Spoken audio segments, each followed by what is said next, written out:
निरोगियों को नहीं, रोगियों को वैद्य की जरूरत होती है।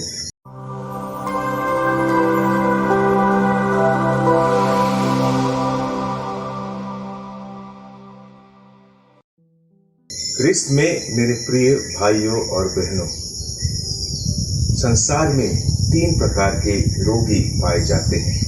पहले जो शरीर से बीमार है, दूसरे जो मानसिक रूप से बीमार है, और तीसरे जो सामाजिक रूप से बीमार है।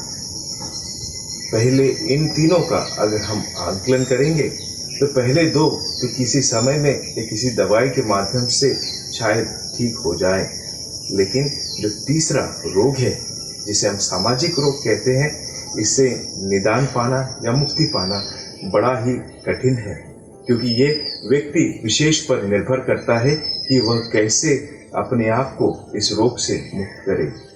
इसलिए अगर हम प्रभु यीशु क्रिस्त के जीवन की ओर भी नजर डालें तो प्रभु यीशु क्रिस्त बार बार जब शिष्यों के बीच में जाकर या लोगों के साथ रहकर सुसमाचार का प्रचार करते थे, वे दृष्टांतों में लोगों से बोलते थे, लेकिन फिर भी लोग उनको सुनकर भी नहीं समझ पाते थे। ऐसे में जब हम प्रभु की शिक्षाओं को सुनते हैं, प्रभु अपने वचन में बार बार लोगों को आह्वान कर कर कहते थे। मत्ती का सुसमाचार अध्याय 11 पद संख्या 15 में हम पढ़ते हैं कि जिसके सुनने के कान हो वो सुन ले।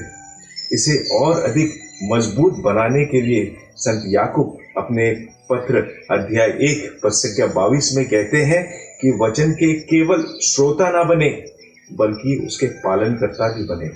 हाँ मेरे प्रिय भाई बहनों, यही आज के दिन की सबसे बड़ी जरूरत है। और अगर हम इस सामाजिक रोग की बात करें तो ये सामाजिक रोग क्या है? सामाजिक रोग में इन सारी चीजों का समावेश है। लोभ, क्रोध, ईर्ष्या, घमंड, ये सारी चीजें और अन्य सारी जो नकारात्मक सोचें हैं, वह इस बीमारी में या सामाजिक रूप से जो व्यक्ति बीमार है उनमें पाई जाती है। आज के सुसमाचार में हमने मत्ती के बारे में सुना, जिसे प्रभु बुलाते हैं। वो भी एक चुंगी लेने वाला था।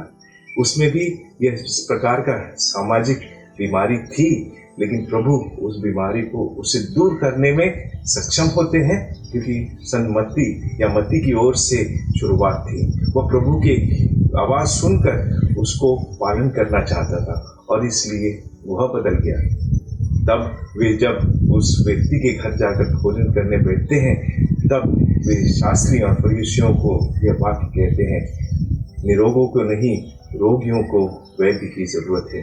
क्योंकि अब भी इन व्यक्तियों के जो शिक्षक हैं, जो धर्म का पाठ पढ़ाते हैं, अच्छा जीवन का पाठ पढ़ाते हैं, लेकिन स्वयं अपने जीवन में ये नकारात्मक सोचें बनाए रखते हैं, तो इसलिए ये सामाजिक रूप से बीमार है। क्या हमारी दुनिया इस समय सामाजिक रूप से बीमार नहीं है? और इसी का वर्णन आज प्रभु का वचन मत्ती का सुसमाचार अध्याय 13 पद संख्या 14 और आगे में हम पढ़ते हैं। इस प्रकार है, मैं उन्हें दृष्टांतों में शिक्षा देता हूँ, क्योंकि वे देखते हुए भी नहीं देखते और सुनते हुए भी नहीं सुनते और ना समझते हैं। ईसाइयाह की भविष्यवाणी उन लोगों पर पूरी उतरती है। तुम सुनते रहोगे परंतु नहीं समझोगे, तुम देखते रहोगे परंतु तुम्हें नहीं दिखेगा, क्योंकि इन लोगों की बुद्धि मारी गई है। वे कानों से सुनना नहीं चाहते, इन्होंने अपनी आंखें बंद कर ली है। हाँ मेरे प्रिय भाइयों बहनों, यही शायद आज हमारे जीवन की या दुनिया की सच्चाई है। लेकिन क्या एक क्रिस्ती होते हुए प्रभु ने हमें संसार की ज्योति नहीं कहा? या एक क्रिस्ती होते हुए प्रभु ने हमें यह अधिकार नहीं दिया कि हम अपने जीवन में स्वयं प्रभु के वचनों को अपनाएं और उसके अनुसार अपना जीवन जीकर उन अंधकार में पड़े लोगों के लिए ज्योति बन जाए, या उन सामाजिक बीमारियों से ग्रसित लोगों को मदद करे, ताकि वे इस बीमारी से छुटकारा पाकर हमारी इस दुनिया को एक सुंदर जगह बनाने का प्रयास कर सके। आइए आज इस जुलाई महीने के पहले दिन पर, आज पहला शुक्रवार है और इस दिन हम प्रभु के प्रेम को याद करते हैं। अगर हम सचमुच में प्रेम करते हैं तो प्रभु के नियमों पर जरूर चलते रहेंगे। यही प्रभु का हम सबों के लिए आदेश है।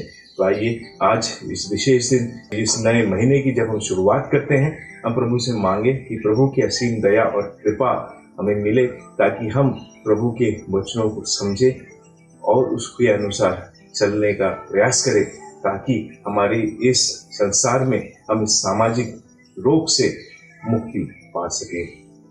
यही आज हम सबों की प्रार्थना है। आमीन।